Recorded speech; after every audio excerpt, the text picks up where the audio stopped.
আমের আল মাহাদি মনসুর আল গাদ্দাফি লিবিয়ার এক তরুণ, যার অন্তরে একটাই আকাঙ্ক্ষা এই বছর হজটাকে পালন করা। কিন্তু যাত্রা শুরুর আগেই এলো বাধা।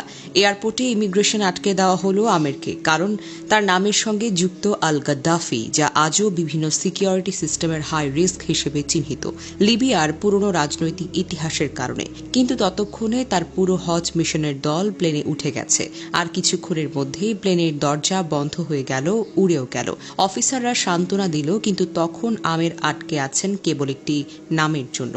আমের তখন বললেন, আমার নিয়ত হজের, ইনশাল্লাহ আমি যাবই। এই কথা ছিল না শুধু একটি দৃঢ়তা, এটি ছিল আল্লাহর উপর অগাধ ভরসার প্রকাশ। এরপর ঘটে গেল অদ্ভুত এক ঘটনা। যেই প্লেনটি আমিরকে ফেলে রেখে উড়ে গেল, কিছুক্ষণ পর তার যান্ত্রিক ত্রুটির কারণে ফিরে এলো। মেরামতের পর প্লেন আবার প্রস্তুত, কিন্তু আবারও পাইলট দরজা খুললেন না।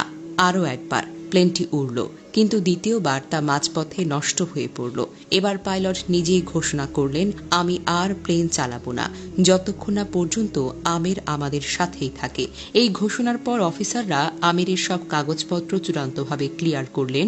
তৃতীয়বার উড্ডয়নে কোনো সমস্যা হয়নি। শান্তিতে হজের উদ্দেশ্যে রওনা হয় সেই ফ্লাইট।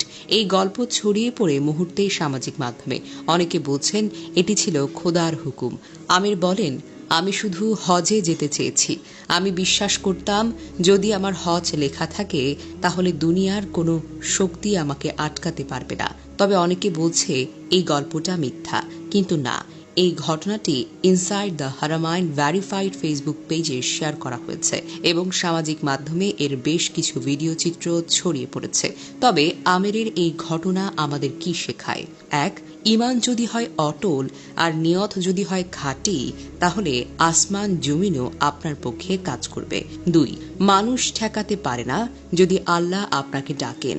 তিন, হতাশ হওয়ার কিছু নেই, ভরসা রাখুন সেই সত্তার উপর যিনি সবকিছুর উপর ক্ষমতা পান।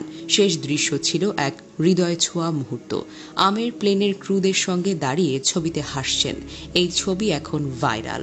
তার সাথে ভাইরাল হয়েছে ঈমান, ভরসা, আল্লাহর কুদরতের একটি চমৎকার বার্তা। এটি শুধু একটি ঘটনা নয়, এটি একটি শিক্ষা, একটি উদাহরণ আর একটি ঈমানের গল্প। সৌদি আরবে প্রতি বছর লাখো মুসলমান একত্রিত হন হজ পালনের জন্য।